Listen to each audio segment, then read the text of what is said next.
বছরেরও বেশি সময় পরে বীরভূমে অবশেষে ফিরলেন তৃণমূল নেতা অনুব্রত মণ্ডল।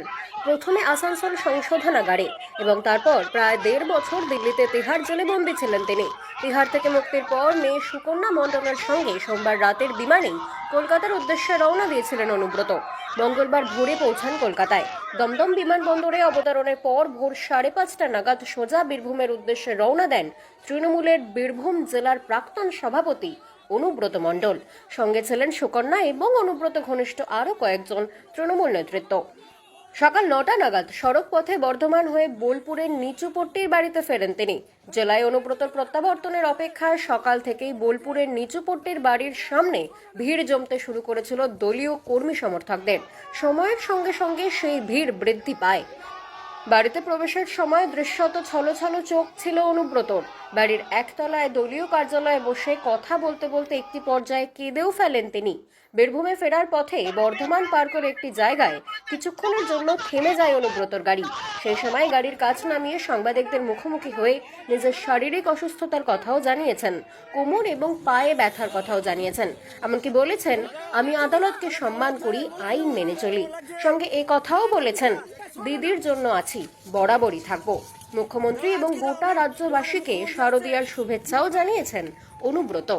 আমাদের বাংলা মায়ের দামাল ছেলে, বীরভূমের বাঘ, আমাদের মহাগুরু, যেমন আমাদের দেবতা রূপে দেখি মাননীয় মুখ্যমন্ত্রীকে, দেবতা রূপে দেখি অভিষেক ব্যানার্জিকে, আর আমাদের লৌহ মানব যেটা আমাদের বীরভূমের বাঘ, আমাদের মহাগুরু, বিশেষ করে আমার রাজনীতির হাতে করি এই আমার মহাগুরু হাতে দিয়েছিলেন। তাই আমরা আজ 3 দিন ধরে দিল্লিতে পড়ে থেকে আমরা সকলেই এই যে এতদিন 2 বছর ধরে বাংলাকে বঞ্চিত করা, বাংলা নেতাদের এই যে কুৎসা রটানো, এই এত এভাবে বন্দি করে রাখা, তার প্রতিফলন কি?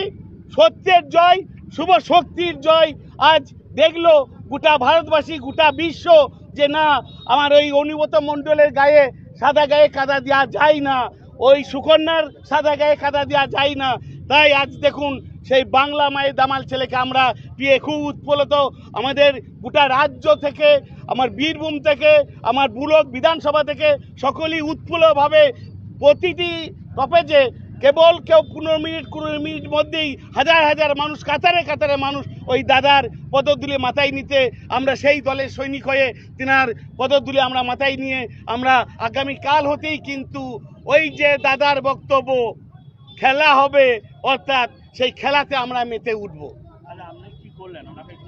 অবশ্যই আমাদের প্রতিটি টপেজে সেখানে ফুলের যে উৎসাহর মতো যেটা সকলেই পুষ্প বৃষ্টি দিচ্ছেন, আমরা মালা দিচ্ছি, আমরা ওই যে তিনাকে বরণ করা যে ফুলের তুরা সেটাও দিচ্ছি। কারণ আমরা কি করেছি, আমরা আরও এক কন্যাকে আমরা সঙ্গে পেয়েছি, যে আমার অনুব্রত মণ্ডল সাহেব এবং সুকন্যা, তিনিও দারুণভাবে এখন আমাদের যেটা যা লৌহ মানবের যে লক্ষ্য সেইটা কিন্তু আমরা পেয়ে যাচ্ছি। অবশ্যই তিনি একদম কি বলবো, শুধু নিজের ছেলে বলতে গেলে ভুল বলবো, আরও যেটা যা করার হয় তিনি আমাকে এই রাজনীতির যা কিছু তিনার কাছ থেকে আমি শিক্ষা অবলম্বন করি।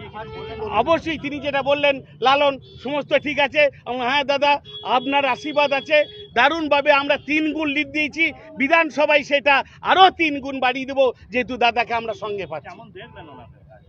উনি এমনি যেটা ওই যে সিংহ, যে তিনার যে গর্জন, তিনার যে রূপ চেহারা, সেই সিংহর মতোই রাখলাম।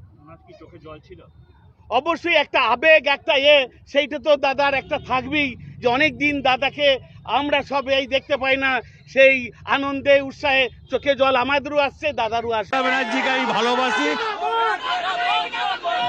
দিদি যেমন আমাকে ভালোবাসে, মমতা ব্যানার্জিকে গোটা ওয়েস্ট বেঙ্গলের মানুষ ভালোবাসে, অল ইন্ডিয়ার মানুষ ভালোবাসে, অল ইন্ডিয়ার মানুষ মমতা ব্যানার্জিকে ভালোবাসে। দেখি শরীর পায়ের অবস্থা খুব খারাপ, দরকার হলে দিদির সঙ্গে দেখা। বাংলা খবর, আপনার রাজনীতি আপনার আওয়াজ। বাংলা খবর, আপনার রাজনীতি আপনার আওয়াজ।